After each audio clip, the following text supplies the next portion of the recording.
Beth Brant. Dedicated to writer Beth Brant by NMU student Melissa Apodaca. Thank you for shining a light on hatred and everything else from your writings. Tribal affiliation. Bay of Mohawk Indian from Ontario, Canada. Ethnicity: mother Scots-Irish, father Mohawk, Turtle Clan from the Bay of Quinte, Thainaga Reserve in Ontario, Canada.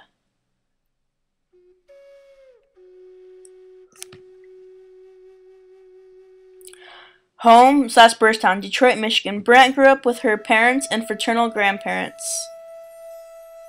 Significant things in Brant's life. Racism early on. Brant's maternal grandparents disapproved of Brant's mother marrying an Indian and was Brant's first experience of racism.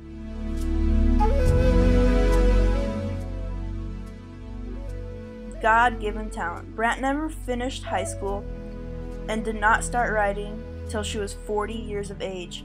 Yet her first writings were published the same year, which is a huge accomplishment for a writer.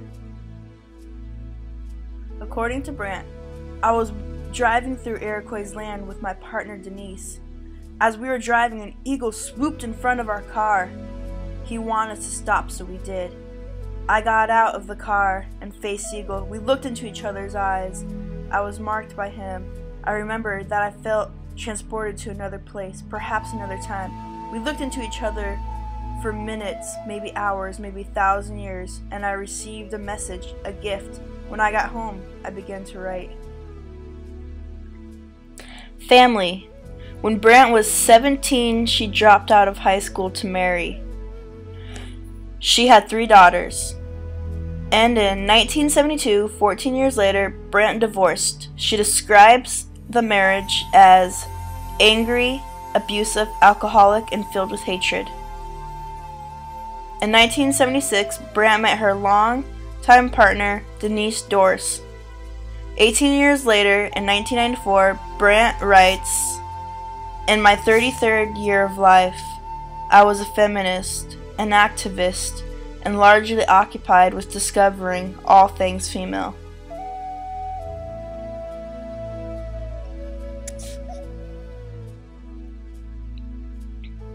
And one of those lovely discoveries was that I could love women sexually, emotionally, and spiritually, and all at once. Brant says being lesbian makes her more a complete person, and a whole woman is much better use to my communities than a split one. They have now been together 25 years.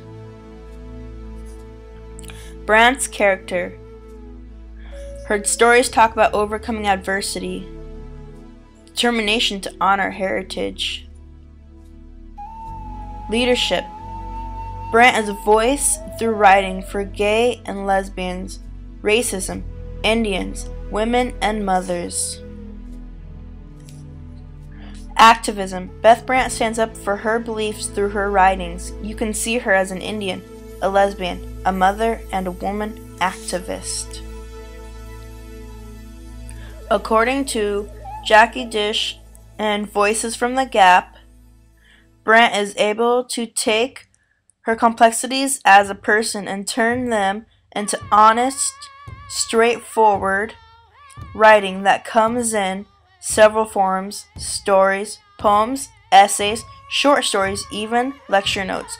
Her themes are often about Native peoples, women, lesbian and gay men, and family, and she often addresses issues such as racism and homophobia with a directness that cannot be ignored. A piece of her writing. They, white man, lied and tricked us. They take our children to remove the inside of them. Our power. They steal our food, our sacred rattle. Our stories, our names, what is left? Am I a crazy woman? I look into the fire that consumes my hair, and I see their faces. My daughter, my son, they still cry for me. Brant and the power of the word survivor's song. Thank you, Beth Brant. Your writings are a powerful voice. Wakiniatan, Mohawk Turtle Clan. Naga Reserve in Ontario, Canada. Matrilineal. Children belong to the lineage and clan of the mothers. In former times, residence was based on the ideal that members of a matrilineage lived together. Therefore, a household typically consisted of an elder woman, her husband, their daughters, and the daughters' families, and the couple's unmarried sons. Women's dresses. When it was hot, women would go topless with a knee-high skirt. In the winter, they wore a full woodland dress. Some would wear vests as well, rabbit fur capes or shawls tied over their left shoulder. The woman would wear an overdress like a poncho. A fur blanket would serve as a coat in the winter.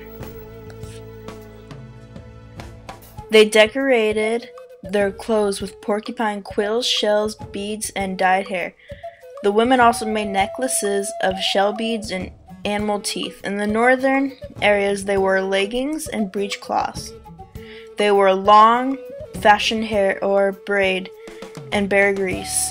They only cut their hair for mourning. They would have several ear piercings adorned by shell earrings, shell necklaces, where the men might have tattoos, though women usually did not. In the summer, all children till the ages of 13 went naked. They wore their moccasins in the winter or when going on a trip to prevent wearing them out. Most clothes were made from deer skin. Women's roles. Mohawk men were in charge of hunting, trading, and war. Women were in charge of farming, property, and family. The clans were ruled by women, who made all the land and resource decisions, but Mohawk chiefs, who made military decisions and trade agreements, were always men. Only men represented the Mohawks at the council, but only women vote to determine who the Mohawk representatives would be. Both genders took part in storytelling, artwork, music, and traditional medicine.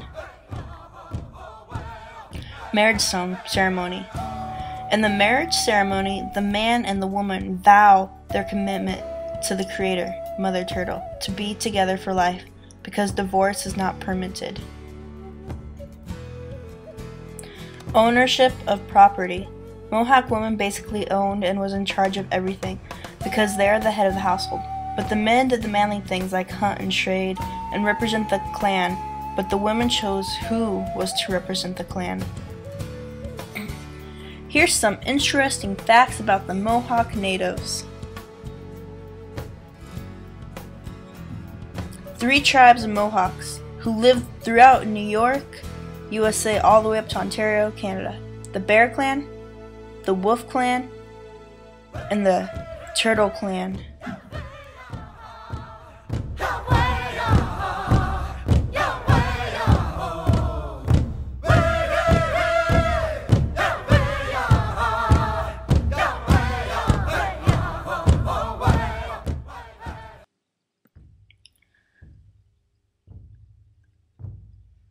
The Mohawk. The Mohawk hairstyle came from the Mohawk native men, either when preparing for war or a way of lifestyle. You can learn more of the Mohawks' belief of the creation of turtle and life in Beth Brant's book, Food and Spirits. This PowerPoint was created by Melissa Apodaca. The end.